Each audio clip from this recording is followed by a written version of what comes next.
शुरू अल्लाह के नाम से जो रहमान और रहीम है। Welcome students in Oracle lab number 6 of database systems. My name is doctor Irfan. Oracle की प्रैक्टिस के लिए freesql.com का इस्तेमाल हम कर रहे हैं। यहाँ पर हम प्रैक्टिस के तौर पर अपनी क्यूरीज को चेक करते हैं। आज के लेक्चर में लैब नंबर 6 में जो कुछ हम कवर करेंगे that is Oracle single row function. Oracle single row functions में हम डिस्कस करेंगे कैरेक्टरिस्टिक्स। सिंगल रो फंक्शंस की कैरेक्टरिस्टिक्स क्या है, कैरेक्टर फंक्शंस कौन से होते हैं, न्यूमेरिक फंक्शंस कौन से होते हैं, डेट फंक्शंस, कन्वर्जन फंक्शंस और जर्नल फंक्शंस या कह लें नल फंक्शन। तो फर्स्टली कैरेक्टरिस्टिक्स के तौर पर अगर मैं बात करूं तो सिंगल रो फंक्शंस की कैरेक्टरिस्टिक में ऑपरेट ऑन इंडिविजुअल रोज, यानी जितनी रोज आपकी रिट्रीव हो रही हैं ये हर रो पर इंडिविजुअली ऑपरेट कर रहा होता है। रिटर्न वन रिजल्ट पर रो, जितनी रोज इसको एज ए इनपुट प्रोवाइड करेंगे, अगर एज ए इनपुट इसको 1 रो प्रोवाइड की है तो 1 रिजल्ट आउटपुट होगा। अगर एज ए इनपुट इसको 100 रोज प्रोवाइड की गई है तो इसका रिजल्ट भी 100 रोज के मुताबिक होगा। हर रो पर एक रिजल्ट हमें प्रोवाइड किया जाएगा। सिंगल रो फंक्शंस का इस्तेमाल जो है वो सिलेक्ट स्टेटमेंट में, यानी सिलेक्ट के बाद जहां पर हमने कॉलम लिस्ट देनी होती है या एक्सप्रेशन देने होते हैं वहां पर इस्तेमाल हो सकता है। वेयर क्लास में सिंगल रो फंक्शंस का इस्तेमाल हो सकता है और ऑर्डर बाय क्लास में भी सिंगल रो फंक्शंस का इस्तेमाल हो सकता है। बाकी अगर हम बात करें इसके फंक्शंस की, कैरेक्टर फंक्शंस, न्यूमेरिक फंक्शंस, तो वो हम चेक करते हैं। लेकिन उससे पहले एक चीज जरूरी जो आपके साथ डिस्कस करनी है दैट इज लैब प्रैक्टिस में हमारे पास एक टेबल डुअल टेबल भी है। इससे पहले हम एम्प्लॉयज टेबल या डिपार्टमेंट टेबल HR स्कीमा का इस्तेमाल करते हुए अपनी प्रैक्टिस करते रहे हैं। तो एक टेबल जिसका नाम डुअल टेबल है, ये ओरेकल की तरफ से एक डमी टेबल प्रोवाइड किया गया है। स्पेशली ये एक सिंगल रो, यानी इस टेबल में सिर्फ एक रो होती है और सिंगल कॉलम एक कॉलम होता है। ये table primarily used to evaluate constant expressions, execute functions और generate pseudo columns when you do not need to pull data from a real table. आपने रियल जो टेबल बनाए हुए हैं जैसे एम्प्लॉय टेबल है, डिपार्टमेंट टेबल है, वहां से डाटा नहीं लेना और आप कुछ प्रैक्टिस करना चाहते हैं, कुछ फंक्शंस को चेक करना चाहते हैं, कोई एक्सप्रेशंस को चेक करना चाहते हैं, तो आप देखना चाहते हैं कि आपकी क्यूरी का रिजल्ट किस तरह का होगा, तो आप वहां पर डुअल टेबल को यूज कर सकते हैं। तो आज की लैब प्रैक्टिस में हम अपनी ज्यादातर सिंगल रो फंक्शंस की जो प्रैक्टिस है वो डुअल टेबल को यूज करते हुए करेंगे। अगरचे कहीं कहीं मैं इसको लिंक अप भी करूंगा रियल लाइफ टेबल्स के साथ, यानी एम्प्लॉय टेबल या डिपार्टमेंट टेबल के साथ।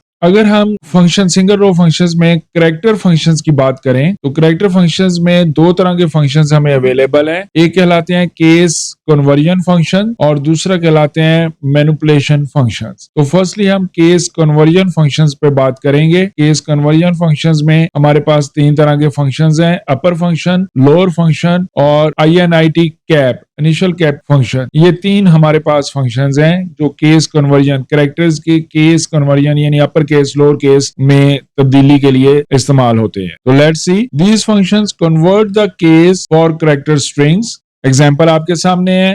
लोअर, यहाँ पर जो भी स्ट्रिंग इसको प्रोवाइड की गई है, स्ट्रिंग को हम हमेशा अपोस्ट्रोफी साइंस में प्रोवाइड करते हैं। जो स्ट्रिंग प्रोवाइड की गई है तो उसका रिजल्ट SQL कोर्स लोअर में होगा। अपर, इसको जो स्ट्रिंग प्रोवाइड की गई है इसका रिजल्ट अपर केस में होगा। और इनिशियल कैप यानी हर स्पेस के बाद जो पहला लेटर है वो कैपिटल्स में होगा। अगरचे वो हमने जो प्रोवाइड की थी इसमें SQL तमाम का तमाम कैपिटल था, तो चेक करें उसका इनिशियल कैप हो गया, बाकी 2 जो हैं वो लोअर में कन्वर्ट हो गए। अब इनको चेक कैसे करना है, आपने अगर इसकी प्रैक्टिस करनी हो, ये तो हमने पढ़ लिया ना, अगर इसकी आपने प्रैक्टिस करनी हो तो इसकी प्रैक्टिस आप कैसे करेंगे। लेट्स सी, डुअल को इस्तेमाल करते हुए मैं करता हूं। फर्स्टली सिलेक्ट लोअर और उसमें हमने एक स्ट्रिंग प्रोवाइड कर दी फ्रॉम डुअल। तो इस फंक्शन का रिजल्ट जो है वो हमें डिस्प्ले में आ जाएगा। इसको दोबारा से मैं रिपीट कर देता हूं। वो जो फ्री SQL में हम यूज कर रहे हैं वहां पर हम कैसे लिखेंगे, ये हमारे पास होती है क्यूरी लिखने वाली स्पेस और उसका रिजल्ट जब हम इसको एग्जीक्यूट करवाएंगे यहाँ से तो उसका रिजल्ट हमारे पास ये आ, जो भी स्ट्रिंग इसको प्रोवाइड की गई थी वो लोअर केस में। तो आप इस तरह उसका फ्री SQL में इस तरह चेक कर सकते हैं। ओके स्टूडेंट्स, फर्दर स्टडी करते हैं इसका। पहले लोअर फंक्शन के लिए एक स्टेटमेंट दिखा दी गई है, दूसरी स्टेटमेंट अपर के लिए दिखा दी गई है, तीसरी स्टेटमेंट जो है वो इनिशियल कैप के लिए दिखा दी गई है। और रिजल्ट्स आपके पास ऑलरेडी यहाँ पर दिखाए गए हैं कि इनके रिजल्ट्स क्या होंगे। इसका यूजेज अगर हम इसको रियल लाइफ टेबल्स के साथ लिंक अप करें, मैं ऐसे तमाम एम्प्लॉयज का डाटा व्यू करना चाहता हूं, उसमें एम्प्लॉय नंबर, नेम और सैलरी उसकी व्यू करना चाहता हूं कि जिनका लास्ट नेम ग्रांट है। अब मैंने क्यूरी ये वाली राइट डाउन की, select employee ID, last name, salary from employees table where last name equal to Grant. अब यहाँ जो ग्रांट मैंने लिखा है, जो स्ट्रिंग प्रोवाइड की है, जो डाटा मैंने प्रोवाइड किया वो अपर केस में था, तो मुझे आंसर आया नो आइटम टू डिस्प्ले, कोई रिकॉर्ड नहीं मिला। उसकी वजह क्या है? उसकी वजह ये है कि हमने पढ़ा था कि character values or case sensitive. इसका मतलब कि टेबल में जो लास्ट नेम में ग्रांट अगर कहीं पर लिखा हुआ है तो वो एग्जैक्टली अपर केस में नहीं। अब उसको ओवरकम करने के लिए अगर तो आपको एग्जैक्ट पता हो कैसे वहां पर लिखा हुआ है फिर तो ठीक है, लेकिन अगर आपको नहीं मालूम कि यूजर ने डाटा इनपुट करते वक्त वो डाटा किस तरह इनपुट किया था, अपर केस में था, लोअर केस में था या इनिशियल कैप के साथ था, फिर हम अपनी स्टेटमेंट यूं दे सकते हैं कि वेयर क्लास में हमने ये कह दिया कि जहां पर लास्ट नेम था उसको पहले अपर में कन्वर्ट करो, अपर में कन्वर्ट करने के बाद इस स्ट्रिंग के साथ कंपेयर कर, यानी डेटाबेस में लास्ट नेम जैसे भी दिया हुआ है उसको फर्स्टली अपर केस में कन्वर्ट किया जाए, कन्वर्ट करने के बाद इस स्ट्रिंग के साथ कंपेयर किया जाए। या फिर दूसरा तरीका ये कि टेबल में लास्ट नेम जैसे भी दिया हुआ था उसको पहले लोअर केस में कन्वर्ट करो, लोअर केस में कन्वर्ट करने के बाद जो डाटा बना है उस डाटे को इस स्ट्रिंग के साथ कंपेयर कर। तो ये दोनों तरह से आप चेक कर सकते हैं। अगर दोनों में से कोई भी स्टेटमेंट हम एग्जीक्यूट करवाते हैं तो फिर हमें डेटाबेस में से 2 रिकॉर्ड मिले हैं जिनका लास्ट नेम ग्रांट है। तो अब आप समझ गए होंगे कि हम अपर फंक्शन या केस कन्वर्जन फंक्शंस को रियल लाइफ में कैसे यूज कर सकते हैं। नेक्स्ट वन हम डिस्कस करना चाहते हैं कैरेक्टर फंक्शंस में मैनिपुलेशन फंक्शन, जिनको हम जनरल मैनिपुलेशन फंक्शन भी कहते हैं या कैरेक्टर मैनिपुलेशन फंक्शन भी कहते हैं। इनमें जो फंक्शन हम डिस्कस करेंगे concat, substring, length, in string, lpad, rpad, trim और replace, ये वाले फंक्शंस होंगे। These functions allow you to join or to extract or to pad or to trim or modify portion of character strings। तो देखते हैं कौन सा function किस काम के लिए यूज होता है। फर्स्ट फंक्शन हमारे पास कॉन्केट फंक्शन होगा जिसको हम डिस्कस करेंगे। कॉन्केट फंक्शन में 2 पैरामीटर हमने प्रोवाइड करने हैं, वैसे 2 से ज्यादा भी कर सकते हैं। इनिशियल वर्जन जो ओरेकल के कोई थे वो लिमिटेड थे कि 2 पैरामीटर आप प्रोवाइड कर सकते थे, लेकिन अब हम 2 से ज्यादा पैरामीटर भी प्रोवाइड कर सकते हैं। सिंटैक्स में अगरचे यहाँ पर सिर्फ 2 पैरामीटर दिखाए गए हैं, स्ट्रिंग 1 और string 2, join 2 strings together। Let's see some example of concate function। Select concate, पहली स्ट्रिंग है hello और दूसरी स्ट्रिंग है word। इन 2 स्ट्रिंग्स को ज्वाइन करो from dual। तो जब हम इसको एग्जीक्यूट करेंगे तो हमारा रिजल्ट होगा hello world। नेक्स्ट एग्जांपल, ये रियल लाइफ टेबल में से हमारी एग्जांपल है। Select concate first name last name from employees table। तो employees टेबल में से फर्स्ट नेम और लास्ट नेम ये दोनों concate होंगे तो रिजल्ट कुछ इस तरह का होगा। अब इस रिजल्ट को अगर आप देखें तो ये रीडेबिलिटी हमारी थोड़ी सी कम हो गई। फर्स्ट नेम और लास्ट नेम एक दूसरे के साथ मिक्स अप हो गए तो रीडेबिलिटी यानी इनको पढ़ना थोड़ा सा मुश्किल हो गया है। तो बेहतर होता है कि हम अपनी स्टेटमेंट लिखते वक्त अपनी स्टेटमेंट हम इस तरह की बनाएं कि रीडेबिलिटी हमारी जो है वो इजी हो जाए। तो उसके लिए फिर ये वाली स्टेटमेंट बेहतर है कि कॉन्केट फर्स्ट नेम स्पेस, ये स्ट्रिंग में स्पेस दे दी हुई है, लास्ट नेम। तो अब इसका रिजल्ट अगर आप देखें तो फर्स्ट नेम और लास्ट नेम के दरमियान एक स्पेस अवेलेबल हो गई है जिससे रीडेबिलिटी बेटर हो गई है हमारे पास। इसी तरह एक और example slide concat hello world में, लेकिन कॉन्केट फंक्शन की बजाय हमने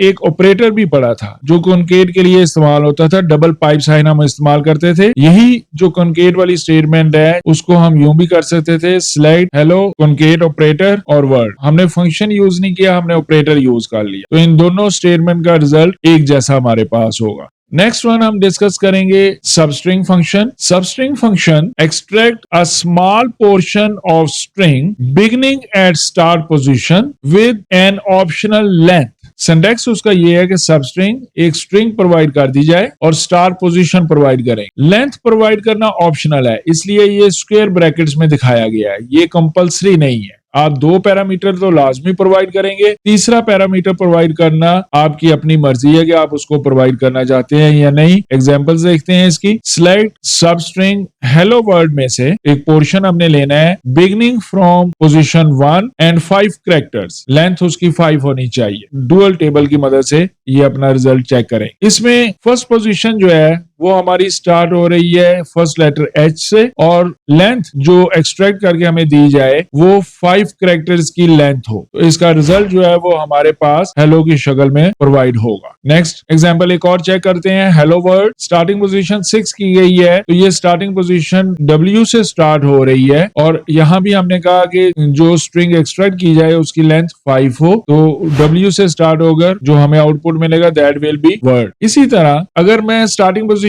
2 कह देता हूं लेकिन लेंथ ऑप्शनल है, लेंथ को हम ओमिट कर देते हैं, राइट डाउन नहीं करते, स्टार्टिंग पोजीशन सिर्फ बता दी, तो स्टार्टिंग पोजीशन तो ई से शुरू हुई, तो चूंकि हमने लेंथ नहीं बताई थी तो इस स्ट्रिंग में स्टार्टिंग पोजीशन से लेकर एंड पोजीशन तक जितना डाटा होगा वो सारा रिट्रीव होगा, तो इसका आउटपुट जो है वो इलो वर्ड एच के बगैर जो है वो हमारे पास इसका आउटपुट जनरेट होगा। नेक्स्ट फंक्शन हम डिस्कस करते हैं लेंथ। लेंथ फंक्शन बहुत आसान है, इसको जो string as a parameter provide की जाती है, length function returns the numeric length of given string. उस स्ट्रिंग की न्यूमेरिक लेंथ कितनी है वो हमें रिजल्ट के तौर पर प्रोवाइड करता है। For example select length of hello world, इस स्ट्रिंग की लेंथ हमें प्रोवाइड की जाए तो इस स्ट्रिंग की लेंथ 10 रिसीव हो जाएगा, एक न्यूमेरिक वैल्यू मिलेगी कि इस स्ट्रिंग की लेंथ कितनी। Next function in string. In string function finds the position of a specific character और substring। एक कैरेक्टर हो सकता है या सबस्ट्रिंग हो सकती है within another string। ये इनिशियल स्ट्रिंग है जिसमें से हमने फाइंड आउट करना है। ये सबस्ट्रिंग है, यहाँ पर एक सबस्ट्रिंग भी हो सकती है या यहाँ पर एक सिंगल कैरेक्टर भी हो सकता है, लेकिन सबस्ट्रिंग हो या कैरेक्टर हो वो एपोस्ट्रोफी साइन में होना चाहिए। ऑप्शनली यहाँ पर है कि स्टार पोजीशन भी आप बता सकते हैं, और मजीद ऑप्शनली स्टार पोजीशन बताने के बाद अकरेंस भी बता सकते हैं, लेकिन अकरेंस अगर आप बताना चाहते हैं तो उससे पहले आपको स्टार पोजीशन बताना जरूरी होगा। एग्जांपल्स करते हैं। First example select in string hello world और लेटर्स, जो सब स्ट्रिंग के तौर पर है वो मैंने ओ यहाँ पर प्रोवाइड कर दिया, तो इसमें से वो चेक करके बताएगा कि ओ की पोजीशन कहां पर है, तो 1 2 3 4 5, इसका आउटपुट हमें मिलेगा 5 कि फर्स्ट ओ अकरेंस जो है, ओ की फर्स्ट अकरेंस जो है स्टार्टिंग पोजीशन से अगर देखना शुरू करें तो 5th पोजीशन पर है। ये हमारे पास बेसिक सर्च था, डिफॉल्ट बिहेवियर है इन स्ट्रिंग का, जिसमें हमने स्ट्रिंग और जो स्ट्रिंग फाइंड आउट करनी है वो दोनों प्रोवाइड कर दी। हमने ना तो स्टार पोजीशन बताई ना अकरेंस बताया, तो ये बेसिक डिफॉल्ट बिहेवियर होता है। Finds the very first occurrence of substring starting from the beginning. Beginning से स्टार्ट होकर जहां पहली अकरेंस मिलती है वो वाली पोजीशन हमें रिटर्न कर दी जाती है। नेक्स्ट एग्जांपल में देखें, यहाँ पर मैंने स्टार पोजीशन भी बता दी, अगरचे डिफॉल्ट स्टार पोजीशन जो है वो पोजीशन नंबर 1 ही थी। अगर हम पोजीशन नंबर 1 से स्टार्ट करना चाहते हैं तो फिर हमें पोजीशन बताने की जरूरत नहीं है, स्टार पोजीशन 1 गई है तब भी रिजल्ट हमारे पास वही आया।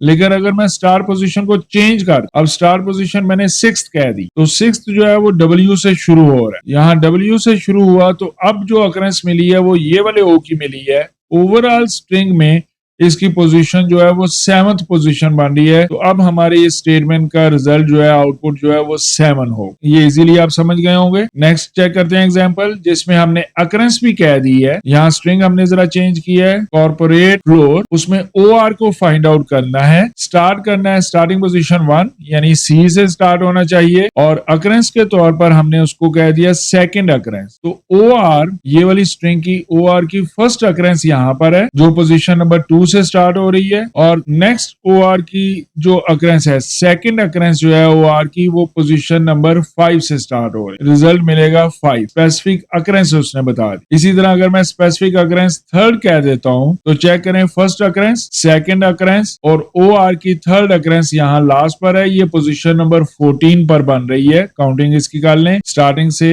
C को अगर 1 कंसिडर करें तो OR की ये वाली पोजीशन जहां से स्टार्ट हो रहा है वो 14th पोजीशन बन रही है, तो हमारे पास आउटपुट के तौर पर 14 रिजल्ट आए। यहाँ इंटरेस्टिंग चीज एक और, अगर मैं स्टार्ट पोजीशन माइनस से दे दूं तो माइनस से होगा सर्चिंग जो है फ्रॉम राइट साइड से, यानी एंडिंग पोजीशन से उसको सर्च करना शुरू किया जाए। अब यहाँ पर हमारी ये स्टेटमेंट कह रही है कि कॉर्पोरेट फ्लोर में से OR को सर्च करो फ्रॉम राइट पोजीशन, और राइट पोजीशन पर जो पहली अक्रेंस मिले वो बताओ कहां पर। तो ये फर्स्ट अक्रेंस ओवरऑल स्ट्रिंग में 14th पोजीशन पर थी, इसलिए हमें रिजल्ट 14th आया। इसको हम बैकवर्ड सर्च कहते हैं। रिवर्स अंदाज में बैकवर्ड सर्च हो रहा है, नेगेटिव नंबर के साथ जब हम पोजीशन बताएंगे तो ये बैकवर्ड सर्च होगी, रिवर्स सर्च होगी हमारे पास। मजीद कुछ नंबर इसके चेंज करके देखते हैं अक्रेंस के। अक्रेंस 2 कह दिया, बैकवर्ड से स्टार्ट हुआ, बैकवर्ड पर पहली अक्रेंस ये वाली थी, सेकंड अक्रेंस ये वाली हो, इस अक्रेंस की पोजीशन जो है वो हमारे पास 5 थी। अब अगर मैं थर्ड पोजीशन कह दूं बैकवर्ड से थर्ड पोजीशन कहूं तो ये first position, first occurrence, backward से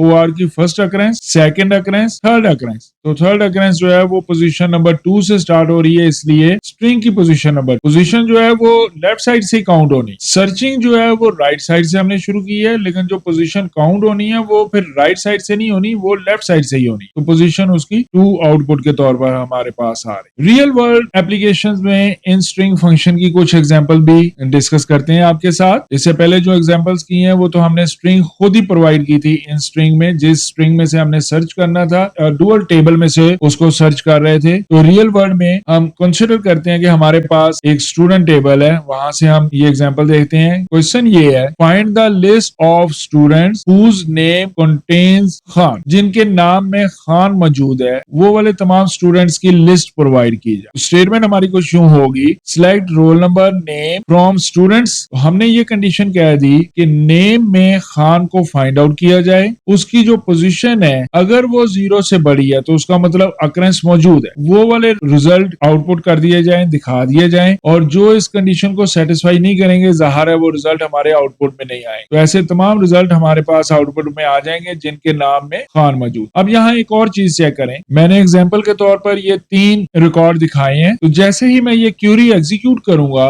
मुझे सिर्फ फर्स्ट रिकॉर्ड जो है वो आउटपुट के तौर पर मिलेगा, सेकंड और थर्ड नहीं मिलेगा। क्या आप उसकी रीजन मुझे बता सकते हैं? इसको देखते हुए कमेंट्स में पहले रीजन लिख लें, फिर उसके बाद वीडियो चेक कीजिएगा कि इसकी रीजन क्या है। तो डियर स्टूडेंट, ये 2 रिकॉर्ड हमारे रिजल्ट में इसलिए शामिल नहीं हुए कि हम जिस स्ट्रिंग को सर्च कर रहे हैं, केस सेंसिटिविटी में के कैपिटल है और बाकी तमाम लेटर्स जो है वो स्मॉल है, इनिशियल कैप के साथ। तो एग्जैक्ट ये वाले केस के साथ फर्स्ट रिकॉर्ड में अक्रेंस पाई जाती है। तो आप समझ गए होंगे। अब इसको ओवरकम कैसे किया जाए? तो इसको ओवरकम करने के लिए हमने ये किया कि इन स्ट्रिंग में हमने कहा कि सिर्फ नेम में सर्च नहीं करना, पहले नेम को अपर केस में कन्वर्ट करो। टेबल में जो भी नेम लिखा हुआ है इसको अपर केस में कर दो, इस रिकॉर्ड के नेम को भी अपर केस में कर दो, इस रिकॉर्ड के नेम को भी अपर केस में कर दो। अपर केस में करने के बाद उस स्ट्रिंग में चेक करो कि ये वाला खान, यहाँ जो खान के स्पेलिंग लिखे हैं वो अपर केस में हमने लिखे, तो यहाँ जो खान के स्पेलिंग है वो अपर केस में है। अब जो अक्रेंस मिल रही होगी, जाहिर है इस रिकॉर्ड में भी हमें अक्रेंस मिली पोजीशन नंबर 6 पर, इसमें भी पोजीशन नंबर 6 और थर्ड वन में पोजीशन नंबर 10 पर। तो तीनों रिकॉर्ड में ये 1 से ग्रेटर इसका आउटपुट आया, तो वो तीनों रिकॉर्ड हमें अब आउटपुट में अवेलेबल होंगे। आई थिंक एक तो इन स्ट्रिंग का इस्तेमाल रियल लाइफ एप्लीकेशंस में हम कैसे कर सकते हैं वो आपके सामने आ गया, और सेकेंडली हमने यहाँ पर अगेन इस बात को समझ लिया कि जब हम स्ट्रिंग्स को कंपेयर कर रहे होते हैं तो वो केस सेंसिटिव होती हैं, इसलिए हमें ख्याल करना है अगर हमें नहीं मालूम कि टेबल में डाटा जो है वो अपर केस में है, स्मॉल में है या किस तरह है, तो पहले उसको एक केस में कन्वर्ट कर लें और उसके मुताबिक स्ट्रिंग दें अपनी क्यूरी में। ओके स्टूडेंट, नेक्स्ट वन, एक और एग्जांपल हम देखते हैं। Display the roll number and first name of all students. अब मैं रिकॉर्ड्स पर कंडीशन नहीं कर रहा, यानी मुझे वेयर क्लास तो नहीं चाहिए, लेकिन डिस्प्ले करते वक्त हमने ये कह दिया कि पूरा नेम नहीं हमें दिखाना, हमें नेम का जस्ट पहला हिस्सा। अच्छा, हमारे पास जो टेबल बनते हैं नॉर्मली पाकिस्तान में जो प्रैक्टिस है, तो हम फर्स्ट नेम, मिडिल नेम और लास्ट नेम अलग अलग नहीं बना रहे होते, हमारे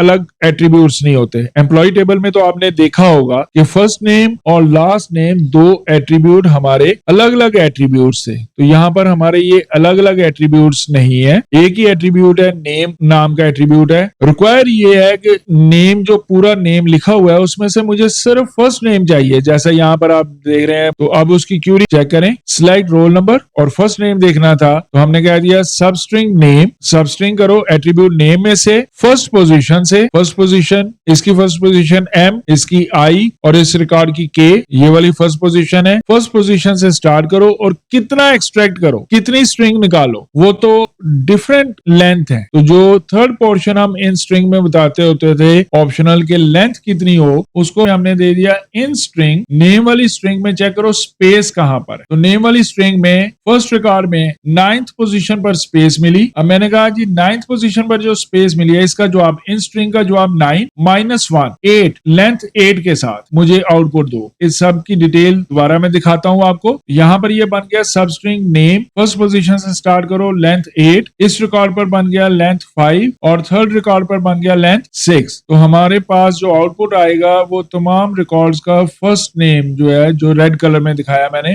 वो आउटपुट के तौर पर आ रहा होगा। एक और example, display roll numbers middle and last name, यानी फर्स्ट नेम छोड़कर बाकी जितना नेम वो सारा डिस्प्ले कर। सिलेक्ट रोल नंबर, नेम का पोर्शन एक लेना है, सब स्ट्रिंग। पोर्शन स्टार्ट कहां से हो, पोर्शन स्टार्ट हो जहां पर कहीं नेम में स्पेस मिल रही है उससे नेक्स्ट पोजीशन। इन स्ट्रिंग जो है नेम में स्पेस को तलाश करेगा, नेम में स्पेस जहां पर मिली है उसमें +1 करके वहां से स्टार्ट करेगा। और चूंकि हमने लेंथ नहीं बताई तो स्टार्टिंग पोजीशन से लेकर एंड ऑफ स्ट्रिंग तक जितना डाटा होगा वो सारे का सारा हमें डिस्प्ले में मिल जाएगा। इस क्यूरी में तीनों रिजल्ट्स के साथ कैसे ये एग्जीक्यूट होंगे, यहां पर ये क्यूरी बन जाएगी सब स्ट्रिंग नेम में से पोजीशन नंबर 10 से स्टार्ट करके एंड तक, जो कि इरफान खान। सेकंड रिकॉर्ड में बन जाएगा पोजीशन नंबर 7 से लेकर एंड तक, अली खान। थर्ड पोजीशन में बन जाएगा पोजीशन नंबर 8 से लेकर एंड तक। तो हमें आउटपुट में ये तीन डाटा जो है एज ए मिडिल नेम और लास्ट नेम के तौर पर अवेलेबल होगा। Real world example in string की एक और एग्जांपल डिस्कस कर लेते हैं। यहां पर हमने कहा मुझे सिर्फ लास्ट नेम चाहिए, उसको चेक करें। उसको हमने कैसे किया,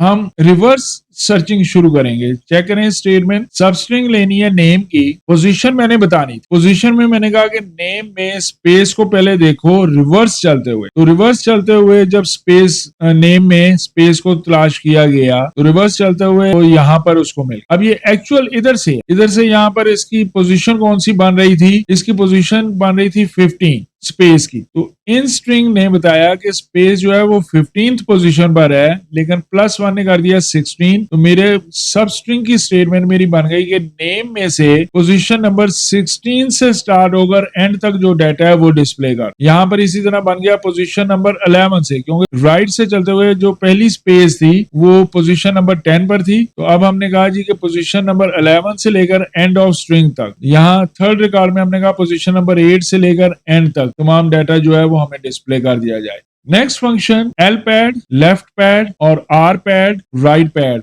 लेफ्ट और राइट पैड इसको डिस्कस करते हैं। एल पैड जो स्ट्रिंग बताई गई हो उसके साथ एक लेंथ बता दी जाती है, हम चाहें तो पैडिंग स्ट्रिंग भी बता दी जाती है। L pad left pad function returns a string left padding with a specific sequence of characters to a designated total length. जितनी लेंथ कही हो उतनी लेंथ बना देगा, यानी आपकी स्ट्रिंग में लेफ्ट साइड पर कुछ कैरेक्टर्स जो हैं वो ऐड हो जाएंगे। इसी तरह जब आप आर पैड कहते हैं, राइट पैड, स्ट्रिंग में जो लेंथ आपने कही है अगर उस लेंथ से कम है स्ट्रिंग तो फिर राइट साइड पर कुछ कैरेक्टर्स ऐड हो जाएंगे जो कैरेक्टर आपने एज ए पैड स्ट्रिंग बताए होंगे। और अगर आपने पैड स्ट्रिंग के तौर पर कोई कैरेक्टर नहीं बताया हुआ तो वो ऑटोमेटिकली स्पेसेस कंसीडर होंगे। एग्जांपल देखते हैं इसकी। ये फर्स्ट एग्जांपल है, सिलेक्ट एल पैड ABC, ये स्ट्रिंग हो गई, एल पैड स्ट्रिंग हो गई, लेंथ 6 और पैडिंग स्ट्रिंग दे दी है X। यानी ABC को आपने डिस्प्ले करना है लेंथ 6 के साथ, और लेंथ 6 के साथ बनाने के लिए इसकी टोटल लेंथ इटसेल्फ 3 है, तो 3 टाइम्स इसके शुरू में X जो है वो एड अप कर दिया जाए तो इसका रिजल्ट ये वाला होगा। 3 मरतबा शुरू में X लिखा आ गया और फिर ABC, टोटल लेंथ 6 हो गई। Once again L pad take और उसके साथ 7 कह दिया। अब यहाँ पर मैंने पैडिंग स्ट्रिंग नहीं बताई, ऑप्शनल है ना। तो अब इसका रिजल्ट क्या होगा, उसके शुरू में स्पेसेस आ जाएंगी, 3 स्पेसेस आ गए। 4 लेंथ इसकी अपनी थी और 3 स्पेसेस आ गई, टोटल 7 लेंथ के साथ हो गया। इस एग्जाम्पल में चेक करें, 452 एज ए स्ट्रिंग दिया हुआ और इसके 0 लगा दिया जाए, लेफ्ट पैडिंग में 0 ऐड कर दिया जाए, टोटल स्ट्रिंग 6 चाहिए इसका आउटपुट। लेकिन जरूरी नहीं है कि ये सिर्फ स्ट्रिंग पर काम करेगा, ये न्यूमेरिक वैल्यूज पर भी काम करेगा। अगर मैं इसी स्टेटमेंट को यूं देता हूं कि पहली स्ट्रिंग जो है वो as a numeric data provide कर देता हूं, मैं उसको एपोस्ट्रोफी साइन में क्लोज नहीं करता हूं, तब भी उसका रिजल्ट यही आएगा। इवन अगर मैं ये सेकंड स्ट्रिंग को भी एपोस्ट्रोफी साइन के बगैर दूं न्यूमेरिक को, ऑटोमेटिकली रिजल्ट ये होगा। यहां भी चेक करें, डेटाबेस लेंथ हमने कह दी 4 और पैडिंग स्ट्रिंग हमने ये कह दी, लेकिन जो लेंथ हमने बताई है वो तो एक्चुअल स्ट्रिंग, जिस स्ट्रिंग पर हम लेफ्ट पैडिंग करना चाहते हैं, उसकी अपनी लेंथ से भी कम है। तो अब इसका आउटपुट हमारे पास क्या होगा? इसके आउटपुट में सिर्फ ये होगा कि लेफ्ट साइड से पहले 4 कैरेक्टर जो हैं वो हमारे डिस्प्ले हो जाएंगे और बाकी जो है वो ट्रिम हो गया डाटा। ये लेफ्ट पैडिंग का एक किस्म का उल्ट भी हो गया कि ये ट्रिम कर गया है, पहले 4 कैरेक्टर उसने दिखा दिए और बाकी डाटा जो है वो ट्रिम कर। एल पैड और राइट पैड की एग्जांपल एक यहाँ पर एम्प्लॉय टेबल में से दिखाई गई है, सिलेक्ट एम्प्लॉय आईडी और सैलरी। लेकिन सैलरी को यूं दिखाओ कि उसकी लेंथ 7 होनी चाहिए और अगर लेंथ 7 नहीं है तो लेफ्ट साइड पर 0 जो है वो ऐड कर दिए जाए। एल पैड, लेफ्ट पैडिंग और राइट पैडिंग। इसके बाद नेक्स्ट फंक्शन मैनिपुलेशन में ट्रिम फंक्शन है हमारे पास, तो ट्रिम फंक्शन को चेक करते हैं। ट्रिम फंक्शन सोर्स स्ट्रिंग उसको एक प्रोवाइड की जाती है, लेकिन उससे पहले कुछ चीजें ऑप्शनल भी है। ट्रिम कैरेक्टर बता सकते हैं हम कौन सा हो। अगर हम ट्रिम कैरेक्टर बताना चाहते हैं तो ट्रिम कैरेक्टर के साथ हमें फ्रॉम बताना होगा। फ्रॉम ये एज ए कीवर्ड लिखना होगा और फिर स्ट्रिंग, और उसके साथ लीडिंग यानी स्टार्ट वाले या ट्रेलिंग एंड वाले या बोथ साइड से। दोबारा देखते हैं, remove leading, trailing और both types of characters from a text string। जो सोर्स स्ट्रिंग के तौर पर टेक्स्ट स्ट्रिंग दी गई है उसमें से कुछ कैरेक्टर्स को रिमूव करने के लिए। By default it strips blank spaces from both ends of the string। अगर हम कोई स्पेसिफिक स्ट्रिंग ना बताएं कि हम किसको ट्रिम करना चाहते हैं और ना ही हम ये बताएं कि लीडिंग करना है या ट्रेलिंग करना है यानी स्टार्ट से या एंड से, तो ऑटोमेटिकली जो हमने स्ट्रिंग प्रोवाइड की होगी उसके शुरू में अगर ब्लैंक स्पेसेस हैं या एंड पर कोई ब्लैंक स्पेसेस हैं तो वो रिमूव हो जाएंगे। एग्जांपल देखें, इस एग्जांपल में कहा गया ट्रिम करो और जो स्ट्रिंग प्रोवाइड की गई है ओरेकल से पहले कुछ स्पेसेस हैं हमारे पास और डेटाबेस के बाद कुछ स्पेसेस हैं हमारे पास, और इसको अलाइज नेम इस्तेमाल किया गया कि ये ट्रिम का जो रिजल्ट है इसको रिजल्ट नेम के साथ दिखाओ। ये अलाइज नेम हो गया फ्रॉम डुअल टेबल। तो इसका रिजल्ट हमारे पास ये होगा कि इस स्ट्रिंग में से स्टार्ट वाली स्पेसेस और एंड वाली स्पेसेस रिमूव हो जाएंगी और बाकी जो डाटा है वो हमें डिस्प्ले हो जाएगा। दोबारा इसको चेक करें, सिलेक्ट ट्रिम, यहाँ उसी डाटे को दिखाया गया है लेकिन स्टार्ट में स्पेसिस की बजाय मैंने स्टैरिक दे दिए हुए हैं और एंड पर भी स्टैरिक हैं और फिर कहा गया फ्रॉम डुअल। पहली एग्जांपल में भी ट्रिम कैरेक्टर नहीं था तो ऑटोमेटिकली उसने स्पेसिस रिमूव कर दी थी। इसमें भी ट्रिम कैरेक्टर नहीं बताया गया लेकिन स्पेसिस है ही नहीं, तो इसके आउटपुट में मुकम्मल यही आ जाएगा क्योंकि स्पेसिस नहीं। अगर आपने ट्रिम नहीं बताया कौन सा डाटा ट्रिम करना है तो वो स्पेसिस के अलावा किसी और डाटे को ऑटोमेटिकली ट्रिम नहीं करेगा। अगर किसी और डाटे को आप ट्रिम करना चाहते हैं तो आपको बताना हो। नेक्स्ट एक एग्जांपल चेक करें, सिलेक्ट ट्रिम, यहाँ पर ट्रिम कैरेक्टर हमने बताया। अच्छा, यहाँ ट्रिम कैरेक्टर में स्ट्रिंग नहीं बतानी, एक कैरेक्टर बताना, एक से ज्यादा कैरेक्टर नहीं आपने बताने। यहाँ सब स्ट्रिंग नहीं कहा गया, ट्रिम कैरेक्टर, एक कैरेक्टर बता दिया गया कौन से कैरेक्टर को ट्रिम करो। फ्रॉम सोर्स स्ट्रिंग ये हो गई। इसमें से जब ट्रिम किया गया, अब भी चूंकि हमने नहीं बताया था कि लीडिंग, ट्रेलिंग या बोथ कौन सा करना है, तो वो दोनों साइड पर ये डाटा जहां जहां था, अगर स्टार्ट में जितनी मर्तबा था अकरेंस उसकी और एंड पर इसकी जितनी अकरेंस थी वो दोनों साइड से ट्रिम हो गई, लेफ्ट साइड से भी और एंडिंग साइड से भी, राइट साइड से भी ये ट्रिम हो गई और बाकी डाटा आपके सामने आ गया। मजीद चेक करें एग्जांपल, बोथ के साथ कह दिया इसी एग्जांपल को, इसका रिजल्ट भी सेम होगा। यानी अगर आपने लीडिंग या ट्रेलिंग नहीं बताया तो बाय डिफॉल्ट वो बोथ कंसिडर होगा, चाहे बोथ ना लिखें चाहे बोथ लिख दें, दोनों का रिजल्ट एक जैसा होगा। लेकिन अगर आप मेंशन कर देते हैं लीडिंग, अब इसका रिजल्ट चेक करें, अब इसके रिजल्ट में सिर्फ जो है वो लीडिंग साइड वाली जो है स्टेरिक साइन वो ट्रिम हो गए,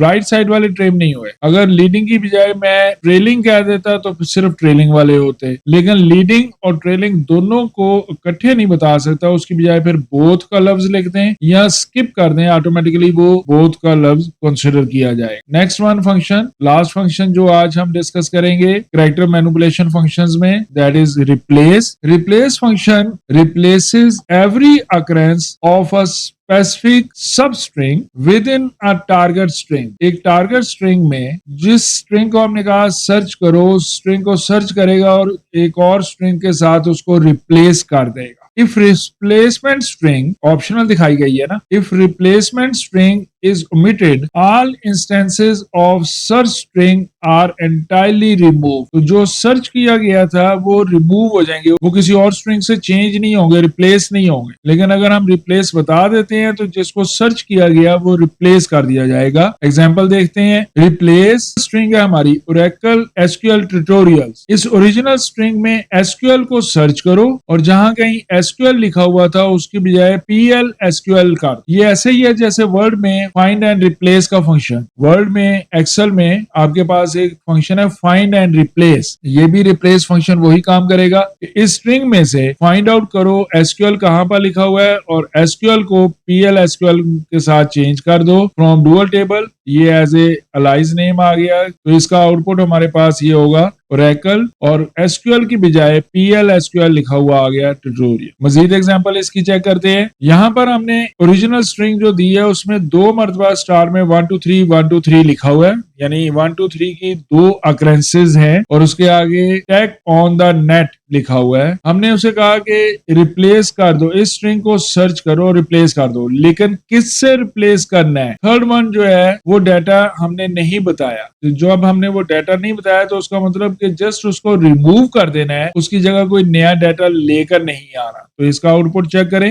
1 2 3 1 2 3 की जितनी अक्रेंसेस थी वो रिमूव हो गई है, और ये सिर्फ स्टार में नहीं, ये कहीं दरमियान में भी होती तो वहां से भी रिमूव हो जाए. इसी तरह हम रिप्लेस फंक्शन को नेस्टेड में भी देख सकते हैं. नेस्टेड रिप्लेसमेंट, अगर एक ही स्ट्रिंग में मुख्तलिफ चीजों को हमने चेंज करना हो, ये तो एक चीज को चेंज करना था ना, या 1 2 3 को चेंज करना है या SQL को चेंज करना है. अगर मुख्तलिफ सब स्ट्रिंग्स को हमने चेंज करना हो तो वो हम कैसे करेंगे. ये वाली क्यूरी चेक करें. रिप्लेस, उसके अंदर जो स्ट्रिंग देनी थी, फर्स्ट यहाँ पर जो स्ट्रिंग देनी थी वहां फिर एक मरतबा रिप्लेस फंक्शन आ गया. Replace user X lives in country Z. ये जनरल हमने एक बनाई स्ट्रिंग. अब हम यहाँ हमने कहा जी X को रिप्लेस करो जॉन के साथ और Z को रिप्लेस करो कनाडा के साथ, यानी यूजर का नाम जॉन होना चाहिए और कंट्री का नाम जो है वो कनाडा होना चाहिए. लेकिन 2 रिप्लेसमेंट एक ही वक्त में नहीं कर सकते थे, तो इसलिए नेस्टेड फंक्शन हमने यहाँ पर यूज किया, फंक्शन विद इन फंक्शन. इसका रिजल्ट चेक करने से पहले ये देखें कि जो इनर रिप्लेसमेंट है, ये अंदर वाले जो फंक्शन यहाँ पर रिप्लेसमेंट दिया हुआ है, वो पहले क्या रिजल्ट हमें देगा. वो रिजल्ट ये देगा कि यूजर X की बजाय जॉन लिखा आ गया. यहाँ पर ये बन गई statement user John lives in country Z. ये इनर रिप्लेस फंक्शन ने पहली चेंज कर दी. बाकी हमारी क्यूरी में ये वाला Z भी वैसे ही आया और ये कनाडा भी वैसे ही आया. अब दूसरे रिप्लेस फंक्शन ने इस टोटल में से सर्च किया कि Z कहां पर लिखा हुआ है, और याद रखें ये भी केस सेंसिटिव है. सर्च करने में ये भी केस सेंसिटिव है. स्मॉल Z लिखूंगा तो नहीं सर्च कर सकेगा. तो इस Z को सर्च किया, जहां कहीं Z था उसको कनाडा के साथ रिप्लेस किया. तो अब हमारा रिजल्ट ये बन गया user John lives in country Canada. तो ये नेस्टेड फंक्शंस भी हम यहाँ पर रिप्लेस में भी नेस्टेड उसको यूज कर सकते हैं. तो ये कुछ फंक्शंस थे जो हमने सिंगल लाइन फंक्शंस में से कैरेक्टर फंक्शंस को आज हमने स्टडी किया. क्योंकि लेक्चर काफी लेंथी हो चुका हुआ है, तो जो बहुत सारे और फंक्शन हमने कहे थे उनको हम इंशाल्लाह नेक्स्ट वीडियो में कवर अप करेंगे. 1 या 2 वीडियो जितनी भी जरूरत हुई, depending upon the explanation. Students, hope आपने इस लेक्चर को एंजॉय किया होगा. इसकी अच्छी तरह प्रैक्टिस कर लीजिए. सिंगल रो फंक्शन और मल्टी रो फंक्शन ये बहुत इंपॉर्टेंट होते हैं. अगर आप डेटाबेसेस में काम करना चाहते हैं तो आपको इन फंक्शंस का भी पता होना चाहिए. Thank you students. इंशाल्लाह मिलते हैं नेक्स्ट लेक्चर में. अल्लाह हाफिज.